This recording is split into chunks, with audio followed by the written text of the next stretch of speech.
cumprir a vontade do Pai que estava profetizada no Antigo Testamento, anunciado de que o Messias viria e faria isso, isso e isso. E ele veio, fez, e também deixou para que eu e você fizéssemos. Jesus disse: assim como eu os fiz, façam vocês também uns aos outros. Sejam verdadeiramente o meu corpo nessa terra. Você é parte do corpo de Cristo? Viva como tal. Seja os olhos de Jesus com misericórdia para aquele que precisa de misericórdia e não de acusação. Seja as mãos de Jesus estendidas para aquele que precisa de provisão. A Bíblia diz mais lá na carta de João: se você sabe que o teu irmão está padecendo necessidade, repito, necessidade, não é vaidade, e você fechar o coração, como é que você pode dizer que o amor de Deus está em você? Ah, mas ele estoura tudo, gasta tudo errado. Então não é necessidade, ele precisa só se aprender a administrar. Então ele tem que tomar presta atenção da tua parte. Um pedala, Robinho, para ele acordar, será? Sim, porque uma pessoa que ganha 4, 5 mil, falar que não tem um pacote de arroz, está gastando à toa, precisa acordar. Está vivendo fora da realidade. E consegue comprar uma calça de 500 reais e não consegue comprar um pacote de açúcar, tem que criar vergonha na cara. Estou errado? Que não traz o leite da criança, mas que gasta 500, 600, 700 no jogo? Estou errado? Ah, é para você pegar leve com ele, tadinho. Para você pegar leve não, para você pegar pesado, para ele criar vergonha na cara. Porque a hora que ele criar vergonha na cara, ele vai ser extremamente próspero. Mas enquanto continuar agindo desse jeito, vai passar perreio, vai passar luto. E não é por culpa de Deus ou de assistência da igreja, é porque ele está sendo incoerente, está sendo blasfemo no que Deus dá para montar nas suas mãos. E aquele que não tem? Aquele que não tem, vai ter através de você. Tinha que sair um amém agora, meu Deus do céu. Amém. E aí você vem à igreja e vai erguer a bandeira. Misericórdia, aí não. Graças a Deus a gente aprende na Bíblia: de graça recebeste, de graça dai. E quando você der a alguém, não precisa fazer propaganda que deu. Quando eu falei do desapego, não é para fazer propaganda, é para que você também seja estimulado a olhar o que você não precisa e que está lá abarrotando o teu guarda-roupa e compartilhar com aquele que precisa. A questão não é trabalho, irmão. Presta atenção, é estratégia também, usa inteligência. Você não tem onde guardar. Queridos, Jesus quer fazer uma obra transformadora na minha e na tua vida. Ele fez, Ele faz e Ele fará. Esse amém é porque você está disponível, só para repetir? Se você pensou, agora você fala amém. Amém. Então Ele vai te usar. Ele vai te usar. Olha, não brinca com Deus não, viu? Tem gente que fala assim: Deus me usa, Ele te dá chance, você não acorda. As chances vão aparecer de você ser usada por Deus. Quem? A Sayonara ou a Laís? As duas. Ah, pastor, vou compartilhar o quê? O que você tem. Você tem amor? Você tem misericórdia? Você tem compaixão? Oferece, distribui, reparte. Gente, sabe o efeito que tem um Deus te abençoe de quem está oprimido?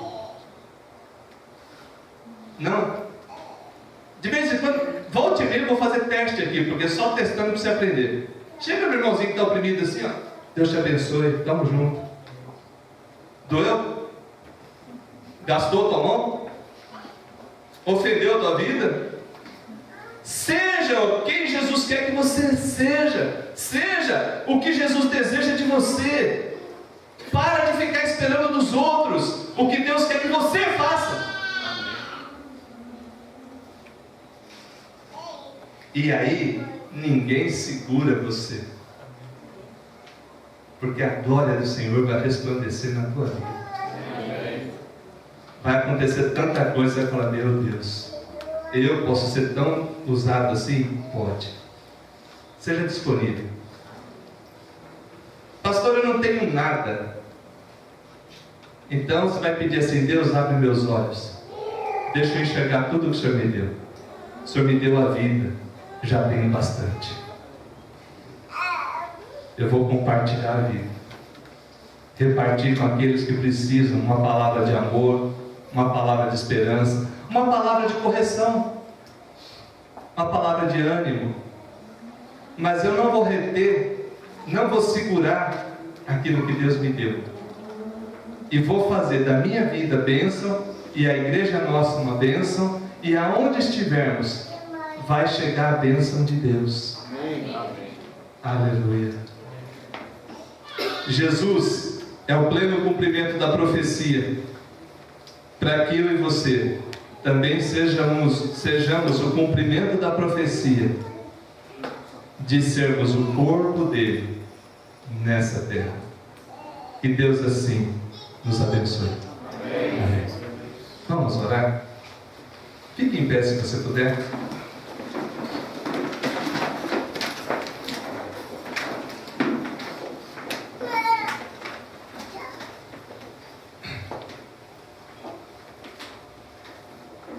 Nós temos aqui mais um pedido de oração pela Mariana e a Maria Elizabeth. Isso? Tá, nós vamos orar por vocês também, tá? Pelos motivos estão aqui. E vamos orar também preparando para a ceia do Senhor. Prepare agora o seu coração para esse momento especial. Ó Deus e Pai, nós oramos sobre o Teu povo. Que nosso Senhor e Salvador Jesus Cristo seja revelado pelo poder do Espírito Santo a cada um de nós, de forma que essas verdades que aqui foram lidas sejam compreendidas e aplicadas na existência. E nós oramos pela Mariana e pela Maria Elizabeth, que pediram a intercessão da Tua igreja.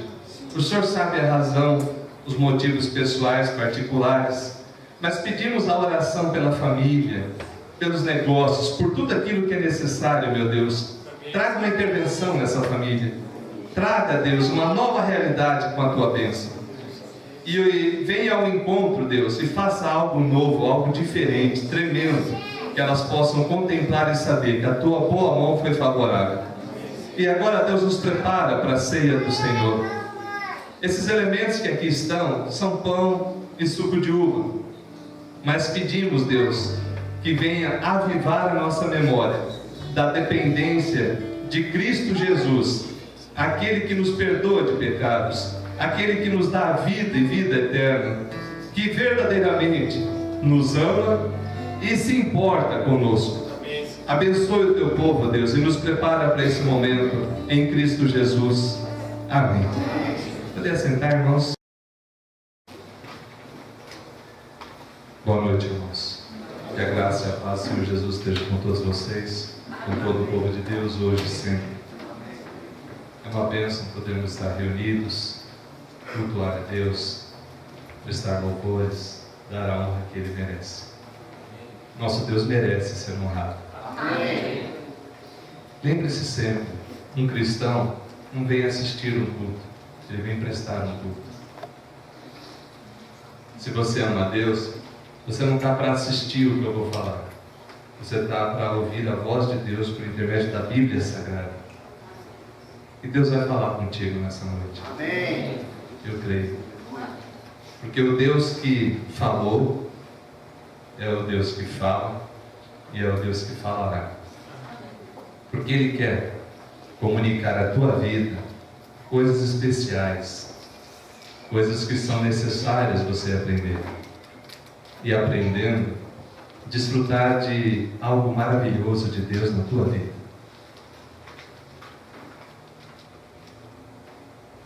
Vamos supor que você espera um grande presente.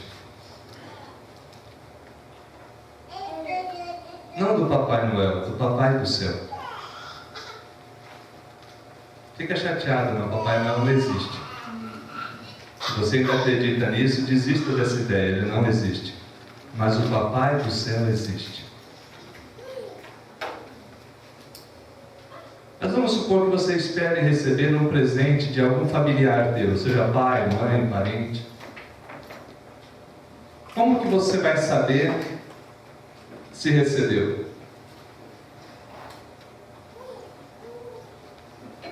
Alguém poderia dizer, pastor, é óbvio, a hora que chegar. Você está certo, a hora que chegar. E se eu te afirmar nessa noite que essa demora pode ser de 500 anos? Ou 600? 700? 1500? É necessário você entender uma realidade a respeito da pessoa e da obra de Jesus Cristo. E essa realidade é clara nas Escrituras.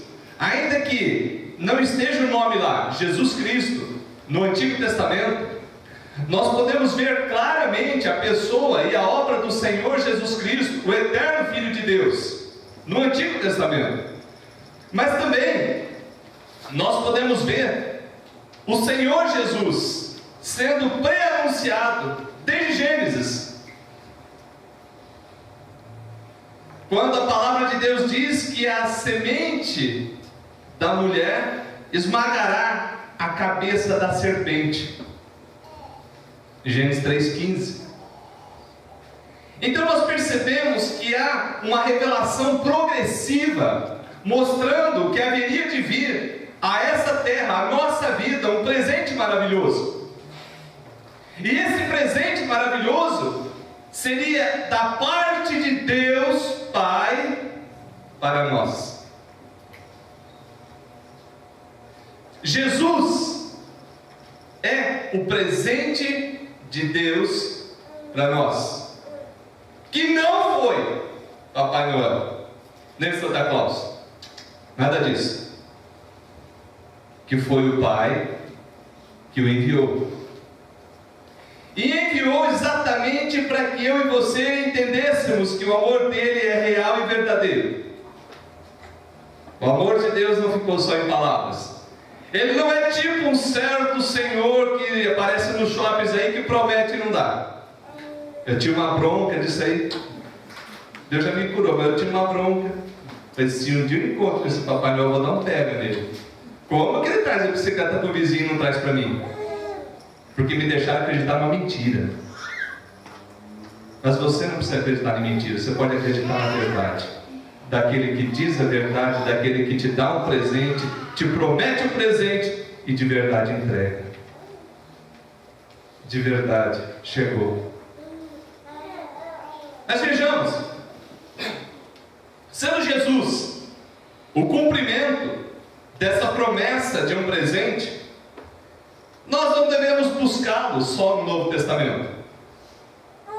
Eu já vi alguns cristãos, talvez por despreparo bíblico, outros por ignorância e outros por deliberado erro, que dizem que o Antigo Testamento já era, que agora o importante é o Novo Testamento. Isso demonstra nada mais, nada menos que um desconhecimento da revelação messiânica no Antigo Testamento.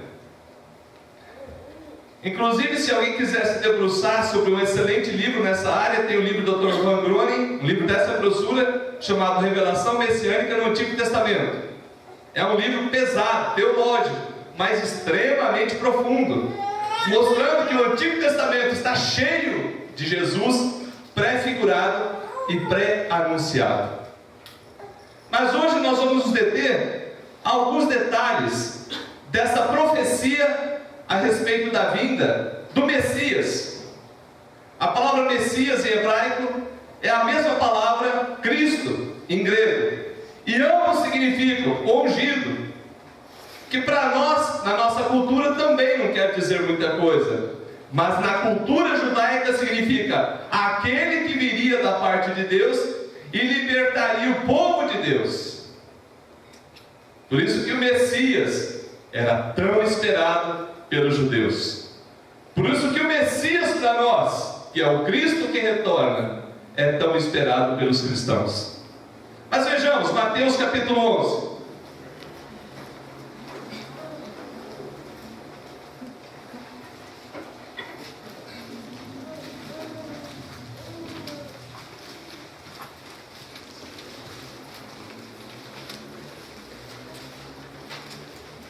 Mateus capítulo 11,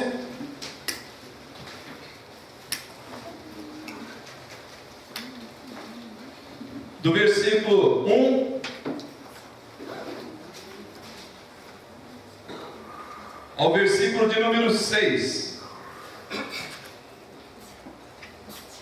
Evangelho de Jesus Cristo, conforme escreveu Mateus, capítulo 11, do versículo 1 até o versículo 6. Assim diz a palavra do nosso Deus. Quando Jesus acabou de instruir os seus 12 discípulos, partiu dali para ensinar e pregar nas cidades da Galileia. João, ao ouvir na prisão falar dos feitos de Cristo, lembra Cristo, Messias, mesmo significado, enviou 2 de seus discípulos a perguntar-lhe: és tu aquele que havia de vir, ou devemos esperar outro? Respondeu-lhe Jesus: ide e anunciai a João as coisas que ouvis e vedes: os cegos veem, os coxos andam, os leprosos são limpos, os surdos ouvem, os mortos são ressuscitados, e aos pobres é anunciado o Evangelho. E bem-aventurado aquele que não se escandalizar por minha causa. É interessante que João Batista foi o que estava profetizado no Antigo Testamento, que viria alguém que prepararia o caminho do Senhor. E João Batista vinha pregando batismo para arrependimento de pecados, mas anunciando que o Filho, o Messias, viria. E esse Messias vindo transformaria, iria trazer a libertação que o povo de Deus esperava.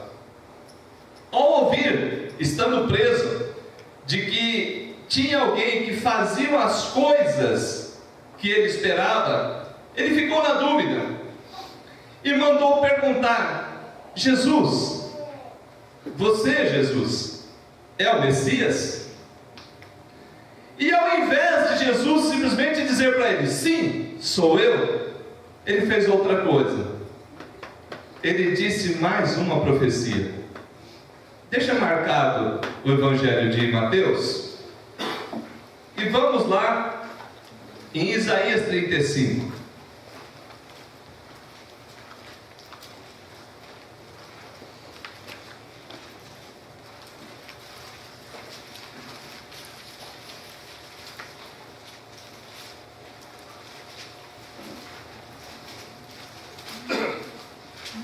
Isaías 35, versículo de 1 a 6.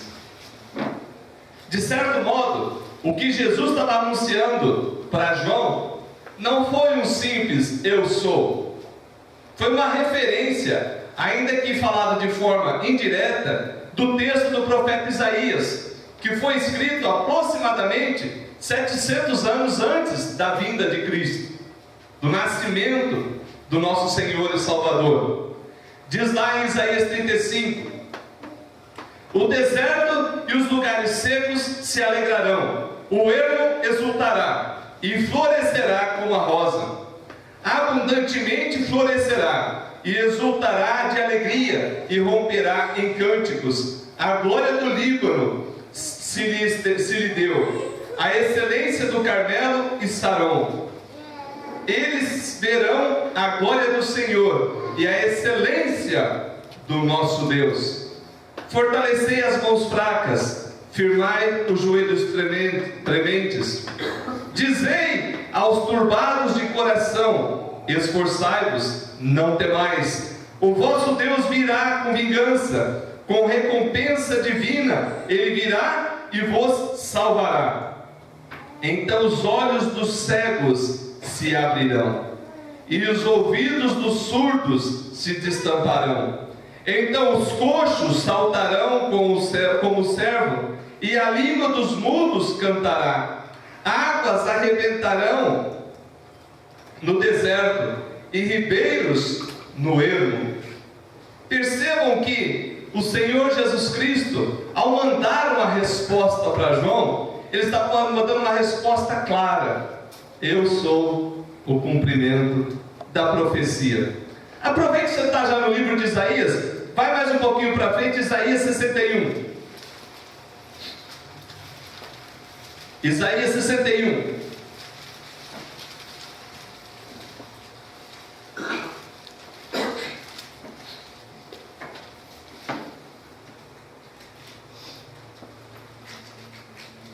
Versículo 1, 2 e 3, diz assim a palavra de Deus: o Espírito do Senhor, Deus, está sobre mim, porque o Senhor me ungiu para pregar as boas novas aos pobres, enviou-me a restaurar os contritos de coração, a proclamar liberdade aos cativos e a abertura de prisão aos presos, a pregoar o ano aceitável do Senhor, o dia da vingança do nosso Deus, a consolar todos os tristes, e ordenar acerca dos tristes de Sião, que se lhes dê uma bela coroa de cinzas, óleo de alegria em vez de tristeza, vestes de louvor em vez de espírito angustiado. Eles se chamarão árvore de justiça, plantação do Senhor, para que ele seja glorificado.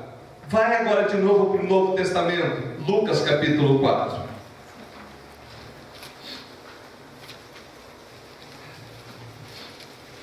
Evangelho de Jesus Cristo, conforme escreveu Lucas capítulo 4.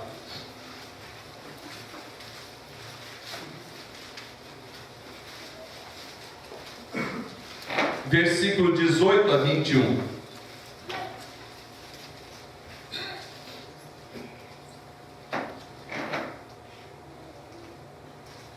Jesus chegando em Nazaré, diz a palavra de Deus no verso 17: foi-lhe dado o livro do profeta Isaías. Ao abrir o livro, achou o lugar onde está escrito: o Espírito do Senhor está sobre mim, porque ele me ungiu para anunciar boas novas aos pobres, enviou-me para proclamar liberdade aos cativos, dar vistas aos cegos, para libertar os oprimidos e anunciar o ano aceitável do Senhor. Fechando o livro, devolveu ao assistente e assentou-se. Os olhos de todos na sinagoga estavam direcionados para ele. Então começou a dizer-lhes: hoje se cumpriu essa escritura que acabastes de ouvir. Nós temos aí pelo menos 2 textos do Antigo Testamento que tem um paralelo no Novo Testamento, dizendo que Jesus é o pleno cumprimento da profecia do Messias. Mas quais seriam essas evidências? Nós queremos ressaltar nessa noite pelo menos 3 evidências que esse texto nos mostra. Primeiro, Jesus estava ali restabelecendo a cura física. Não era a cura somente espiritual, mas a cura do ser humano de forma plena. Jesus não se preocupa só com a tua alma, Jesus se preocupa também com a saúde do teu corpo. O recado que ele mandou para João na prisão foi: os cegos veem, os coxos andam, os leprosos são purificados, os surdos ouvem, os mortos ressuscitam. O que ele está dizendo com isso? Que o poder de Deus estava operando fisicamente, mudando a realidade de muitas pessoas. A evidência de que Jesus era quem dizia ser é porque começou a acontecer em um número tão grande de situações que não havia outra conclusão senão a chegada do cumprimento do Messias. Jesus trouxe o restabelecimento do ser humano de forma integral. Essa semana ainda, na visita que nós fazemos na prisão, houve um questionamento a respeito da importância do corpo e da alma. E mais uma vez ali, tivemos 1 hora, 2 horas de estudo, mostrando para eles de que o Senhor nosso Deus não se preocupa só com a tua alma. O Senhor nosso Deus se preocupa com você integralmente. Aí novamente começa a surgir aquele questionamento: mas pastor, a Bíblia fala da nossa alma, a Bíblia fala que Deus veio para salvar a nossa alma. Por alma ali, entenda-se, você. Aí alguns questionaram: mas por que isso? Tanto é importante e tanto é verdade que haverá a ressurreição dos mortos. E aí comecei a mostrar para eles a importância da ressurreição dos mortos no último dia. Que o Senhor Jesus Cristo não vai levar um fantasminha para a presença dele. O Senhor Jesus Cristo vai levar o seu povo, transformado sim, glorificado sim, livre das consequências e de plena natureza pecaminosa extirpada da nossa vida, mas levará você fisicamente. Ou será que a alma do Hélio sem o Hélio é o Hélio? Tanto é que a grande importância disso é que ele se preocupa também com o nosso físico, a nossa estrutura humana. Por que a Bíblia diz que ele dá alimento? Por que a Bíblia diz que ele que sacia a nossa fome? Exatamente porque esse aspecto também é relevante. Mas pastor, todos são curados? Eu queria. Pastor, todos os cegos vão voltar a enxergar? Eu gostaria. Todos os coxos vão andar? Eu também gostaria. Gostaria que tudo isso acontecesse já. Mas eu preciso crer que tudo isso pode acontecer segundo a vontade soberana do Pai. E eu e você podemos pedir. Amém? Nós podemos pedir: Senhor, restaura a nossa vida, restaura a minha saúde, porque Ele não vai ficar ofendido ou magoado se você o buscar. Isso não é uma ofensa, isso na verdade é uma dependência que nós temos. Mas Jesus curou muitos e mudou a vida de muitos, exatamente para mostrar que Ele tem poder para isso. Segundo, a segunda evidência que Ele nos mostra aqui de que Ele, Jesus, é o pleno cumprimento da profecia, é o restabelecimento da vida. O texto diz: os mortos são ressuscitados. Já viu um morto ressuscitado? Eu ainda não, mas em um sentido eu já vi. Eu ainda não vi ninguém sair de um túmulo e sair andando. Não estou falando que não exista, estou falando que eu não vi. Mas eu já vi alguém que espiritualmente estava morto e ressuscitou. Eu. Você também? Amém. Amém. Mas o sentido aqui é mostrar que Ele restabelece a verdadeira vida. É Ele que dá a vida, de tal maneira que não importa se a pessoa está morta 5 dias, 10 dias, Ele pode fazer ressurgir do nada e formá-lo novamente. Quando houve a ressurreição de Lázaro, lá no Evangelho de João, começaram a questionar Jesus: você vai tirar essa pedra e vai sair uma carniça daí? Você está doido? Falaram: Jesus, já cheira mal, já são 4 dias, já está em decomposição o cadáver de Lázaro, você vai querer mexer nessa pedra? Jesus falou: não te disse eu, se creres, verás a glória de Deus? Crê somente. Removeram a pedra. Removeram a pedra e Ele disse: Lázaro, vem para fora. E eu não sei como você imagina essa cena, mas eu não sei se eu tenho a cabeça muito criativa. Eu imagino um morto saindo pulando. Porque ele estava com os pés e as mãos atadas. Aí ele fala: desata ele. Você está vendo que ele está pulando?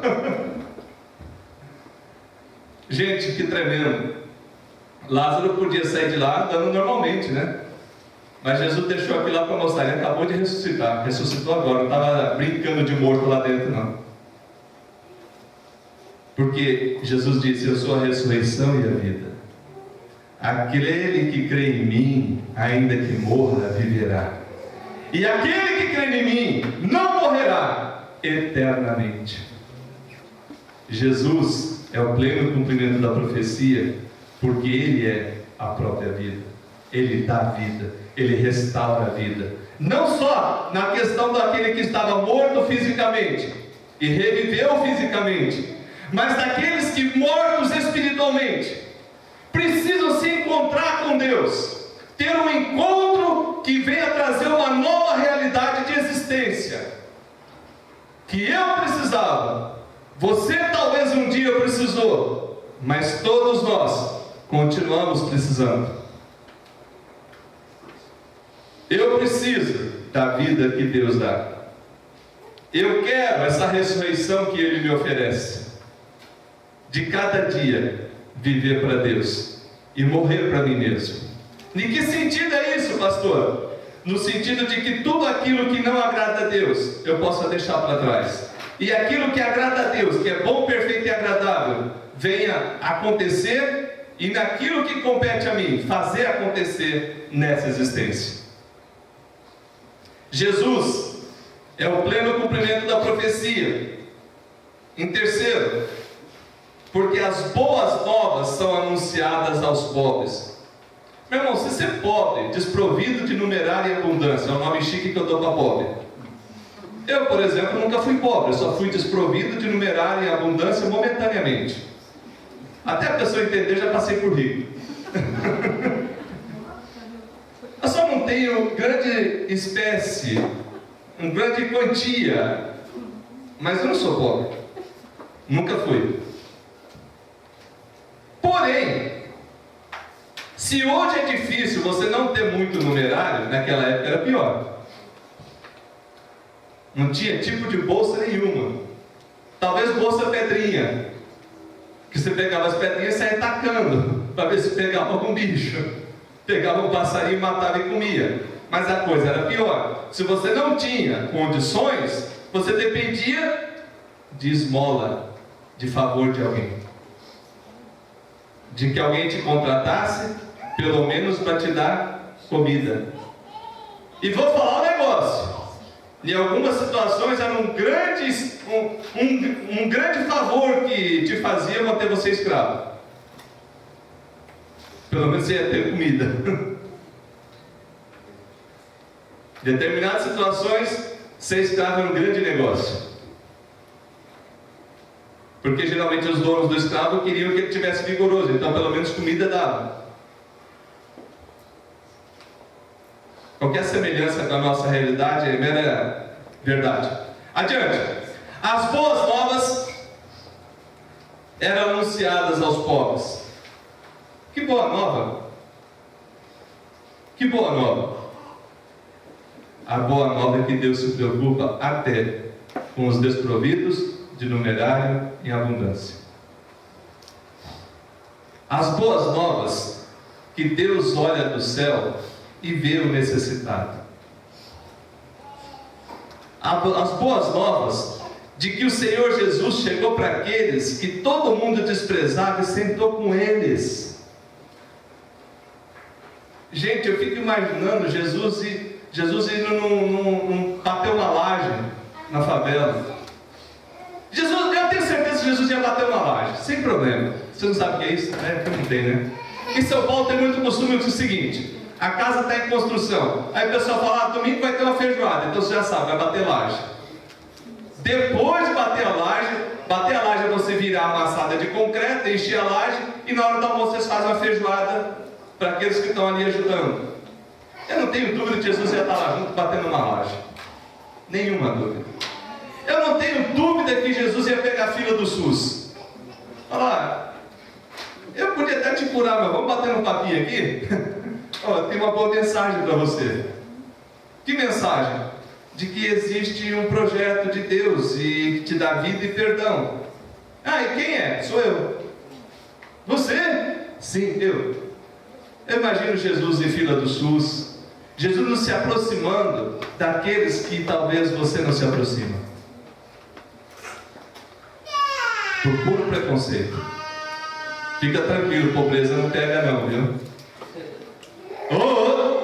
Pobreza não pega por ficar perto. Você sabia disso? Outra coisa, ser pobre não é sinal de que é amaldiçoado. Se você está nessa ignorância ainda, peça para Jesus te libertar. Já conheci gente desprovida de numerário, muito mais honrada, limpa, decente do que alguns que tinham bastante. Principalmente de uma certa capital de nossa nação. No Planalto Central. Alguns, estou falando todos. Percebam que Jesus trouxe uma boa nova para eles. Qual que era a boa nova? Vida. Imagina você estar num perreio, numa luta, vendendo o almoço para comprar janta. Tá difícil. E Jesus chega e fala: você quer vida? Eu te dou vida. Qual que é o teu problema? É pão? Toma, come pão. Mas só tem 5.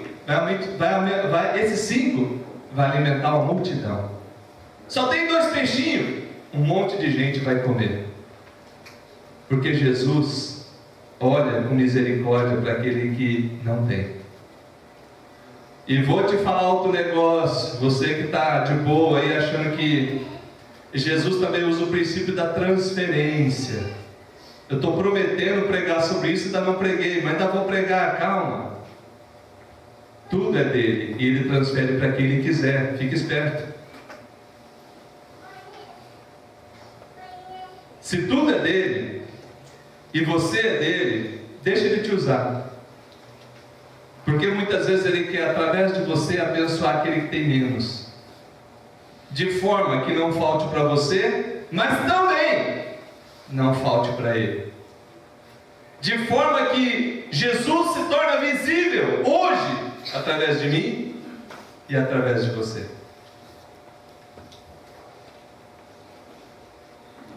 Jesus é o pleno cumprimento da profecia, porque as boas novas, o Evangelho, de que pela fé nele eu tenho perdão de pecados, de graça, de que pela fé nele eu tenho a restauração da vida e ainda a promessa de vida eterna. Outro texto que eu quero ler com vocês, preste bem atenção, diz assim: curai os enfermos que nela houver e anunciai-lhes, a vós outros está próximo o reino dos céus. Lucas 10, 8. Outro texto diz assim: curai enfermos, ressuscitai mortos, purificai leprosos, expeli demônios, de graça recebeste, de graça dai. Mateus 10, 8. São todas essas palavras do Senhor Jesus Cristo orientando aos seus discípulos para que fizessem da mesma forma que ele estava fazendo. Logo, eu e você somos instruídos a sermos os pés, as mãos, os olhos, o corpo de Cristo nessa terra. Jesus quer chegar até onde você deseja, através de você. Ele quer que você seja suas mãos. Ele quer que você seja o alimento para aquele que não tem. Compartilhar. Eu e minha esposa estamos no semestre do desapego. Não é fácil não, irmão. Não é fácil não. Quando você foi muito desprovido de numerária e abundância na fase da infância, na fase da adulta você fica meio xarope de juntar as coisas, como se fosse faltar. Você não entendeu? Fica amontoando o trem. Isso aí você entende? Amontoando o trem. E amontou, e põe roupa, e guarda-roupa, e põe sapato. Até sapato. E sapato, e isso e aquilo. Falei, Deus do céu, como é que Deus vai dar novo se não tem espaço? Filho, tem que ter inteligência. Deus não é de confusão. Como é que Deus vai te dar algo novo se está tudo ocupado? Você não sabia disso? Deus não é bagunceiro. Deus não quer amontoar trem na tua casa. Então a gente falou, vamos fazer um desapega. E aí comecei a separar. Sabe qual é o critério para eu dar? Uma coisa que eu usaria, mas não estou a fim de usar, então eu só dou. Uma coisa que eu não usaria de forma nenhuma, não dou. Esse é meu critério. Não, isso aqui não presta para mim, então também não presta para o outro. Isso aqui eu não dou. Isso aqui eu usaria? Usaria, então essa eu dou. E foi foi quase um milagre. Tava quase tendo milícia celestial cantando lá em casa. E olha que não chegamos nem na metade. Mas aí eu falei, meu Deus, não precisamos de tanto para viver não. A gente precisa de tão pouco. A tua graça me basta, Deus. Deixa eu deixar aqui o que dá para mim viver. O resto eu vou compartilhar com aquele que talvez não tenha. Repartir é bênção. Aprende isso. Aprende que Jesus quer abençoar alguém através de você. Não é alguém chegar na tua casa e tomar, é você dar. É diferente de ser furtado, ou extorquido, ou explorado. É você compartilhar a bênção recebida. Adiante. Os pobres recebem uma atenção também de Deus. Havia naquela época um entendimento de que se você é pobre, Deus não olha para você. Será que hoje também? De que se você não tem dinheiro, é sinal que Deus não está te abençoando. Será que hoje? E Jesus veio e deu um tapa na cara daqueles que pensavam assim. À medida que se assentou com eles, comeu com eles e falou: existe boa nova para vocês também. Eu me importo com vocês, com a sua vida, e vejo a sua necessidade e supro também o que vocês precisam. Acho que muitos poderosos daquela época ficaram doidos de raiva. Como que Jesus conversa com uma mulher samaritana e não vem aqui no meu palácio?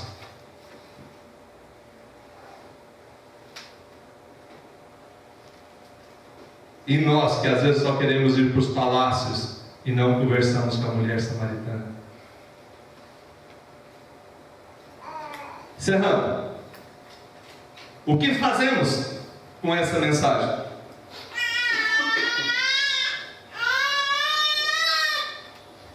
Pois bem, Jesus é o pleno cumprimento da profecia. Ele não caiu de paraquedas do nada nessa terra.